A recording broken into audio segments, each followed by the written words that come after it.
Hey there, everybody. Good morning. Pete Pardo here from Sea Tranquility. Welcome to another edition of Top 10 Songs. Today we're going to take a look at my favorite tracks from the wonderful British band. Call them art rock, prog rock, folk rock, classical rock. Not really sure. They don't really fit into any kind of neat little category, but their music was indeed stupendous and majestic and wonderful and melodic and I think I already said majestic, right? All those sort of things. Of course, we're talking about Renaissance, okay?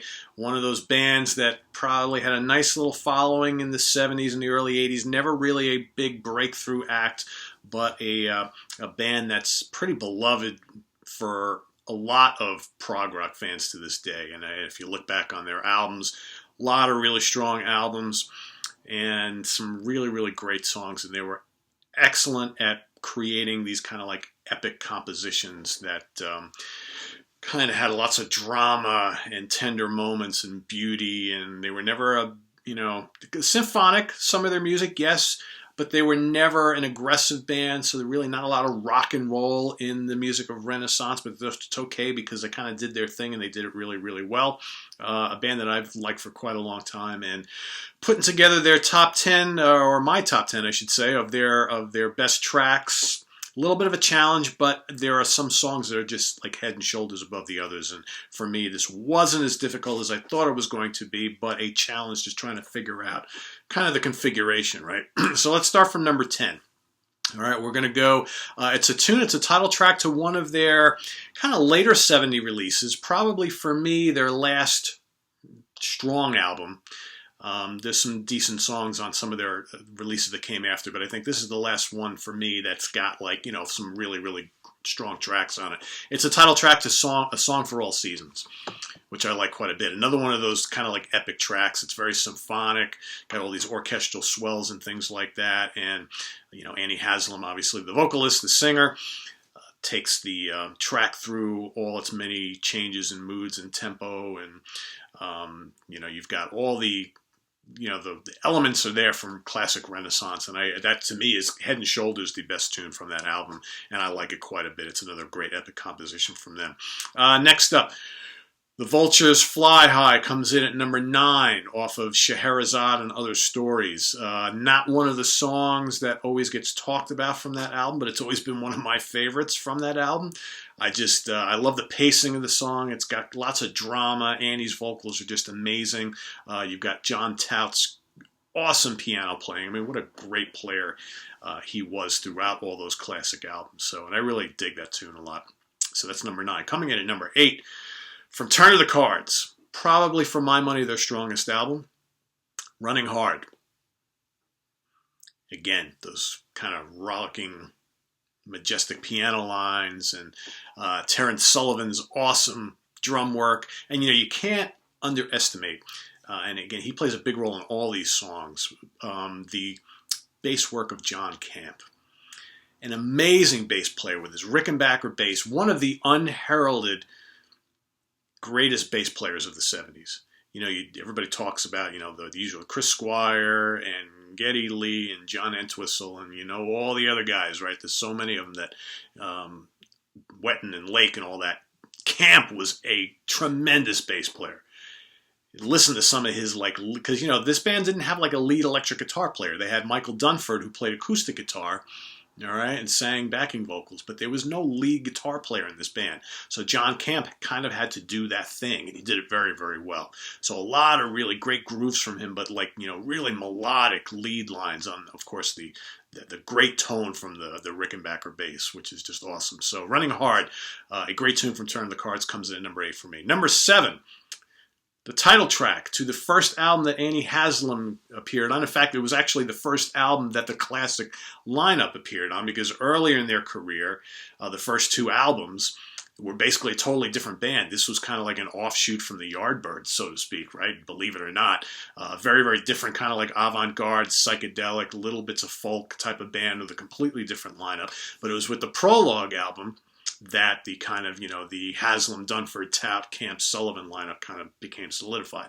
And the title track prologue is just this haunting great tune. It's kind of an instrumental. It's very symphonic. It's very upbeat. Kind of, again, out of all their material, probably closest to like a rock arrangement, okay, with Annie just basically doing these high-pitched kind of wailings type of thing. It's not like there's regular lyrics in the song, but a very, very cool tune that I always really like. It's a perfect tune to kind of just crank in the car with the windows down and just take off into the sunset, right? So that's coming in number 7. Coming in number 6, From Ashes Are Burning. Great album. Can You Understand?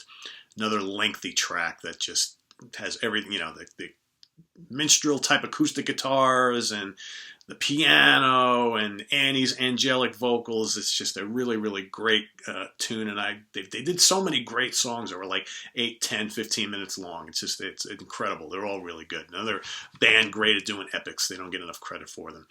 Coming in at number 5, the top 5. We went from Can You Understand to Can You Hear Me from Novella. A majestic track with one of my favorite vocals from Annie Haslam. It's just I like the Novella album a lot. There's a lot of really good songs on there, but Can You Hear Me is definitely my favorite from that album. Comes in at number 5. Coming in at number 6, back to that Turn of the Cards album, the mysterious, majestic, dramatic, The Black Flame. If you haven't heard that song, you need to. It's just really, really great. Really, really great. That's just such an awesome album. It's got great cover art. And I think that was the band really firing on all cylinders there. Yeah, it's debatable. For me, they have 3 albums that are like really, really great. That's one of them. I think it's my favorite. But we're not really talking about favorite albums here, right? We're talking about top 10 songs. So The Black Flame comes in at number 4. Coming at number 3, their most epic track ever, Sidelong tune from their album Songs of Scheherazade. Scheherazade and Other Stories. The name of the track is Song of Scheherazade. Again, it's got an orchestra. It's got multiple movements. It's epic storytelling at its very best from only a band that plays, art or prog rock. Again, whatever we want to call it. Renaissance. I guess we're going to lump them into prog here. But that's a really strong album. Really strong tune. Again, if you look at some of the best epic long tracks that came out of the 70s, that's got to be up there, right? It's awesome.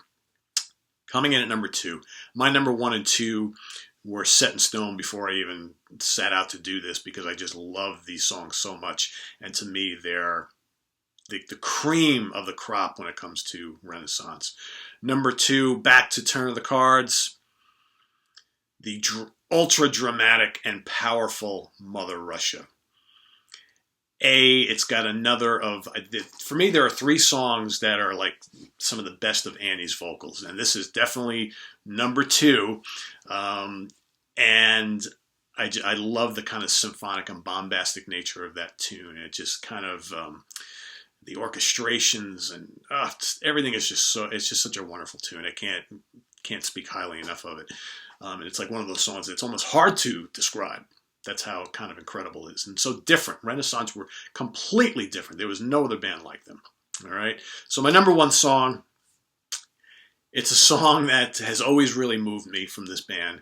And the first time, I've seen them twice in concert, but the first time I saw them, this was the last song they played. I believe it was their encore. And I was sitting in the front row and just in awe of what they were doing. And again, this was like a decade ago, so it's not like this was the classic lineup of the band, but a more recent incarnation, but they played it great. It's the title track from Ashes Are Burning. That, for me, is them probably their most prog rock, right? It's got like these different movements within the song, and the studio version has a killer lead guitar solo, right?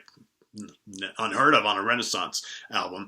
A lead guitar solo at the end by Andy Powell from Wishbone Ash, and it's awesome. I believe Wishbone Ash were recording in the same studios or something like that, and that's how that happened.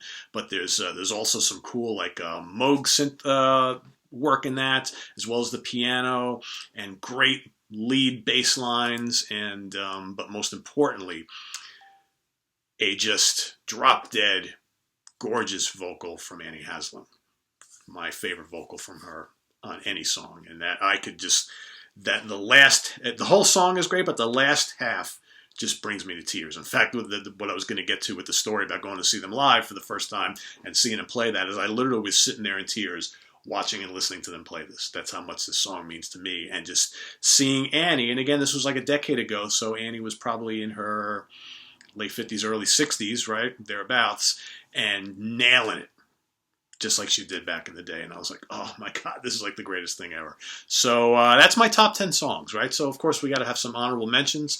So let's go back through the catalog a little bit. All right, so let's go back to that first album, self-titled Renaissance. Again, a completely different band, but some good tracks on there. Kings and Queens is really good. Another nice epic song. I think that was over 10 minutes long. Innocence, another strong tune. Island and Wanderer, okay, all really good songs. A totally different band, a little bit different sound, but I think the seeds of what Renaissance became with the classic lineup were there. Same thing on the second album, which is Illusion. Golden Thread is very strong. Mr. Pine, like that a lot.